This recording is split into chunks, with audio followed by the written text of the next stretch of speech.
আমগরে মনে ছুঁয়ে দিছে, একটা কথা আছে মানুষের একটু ছুঁয়ে দেয়, তাই না? আমাদের আল্লাহ যেন নিজেই দাঁড়িপাল্লাকে প্রতিষ্ঠিত করার জন্য এইবারই উঠা বেড়ে লাগছে। আজকে টিকিট দিছি কয়জনের হাত জাগান? জান্নাতের টিকিট পাইছেন কে কে? হাত জাগান, তরুণরা হাত জাগাও। জঙ্গলি মাসুদ, জান্নাতের টিকিট কিন্তু আমি পাইনি, কিভাবে পেতে পারি, কিভাবে জান্নাতে যাব আমাকে একটু বলে দিয়েন। আর কত ভণ্ডামি, আর কত বাটফারি করবা। লোকজন এজন্যই বলে মাসুদ কোনোদিন ভালো হয় না, তুই মাসুদ কোনোদিন ভালো হবি না।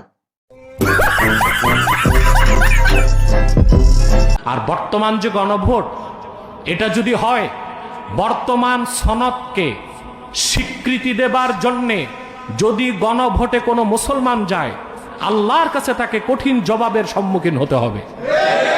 প্রশ্ন হলো কেন? সংবিধানে এই ধারাটা আছে, নীতি। রাষ্ট্রের মূলনীতি কি? মহান আল্লাহর প্রতি বিশ্বাস। বর্তমান সনদে এই কথাটাকে বাদ দেয়া হয়েছে।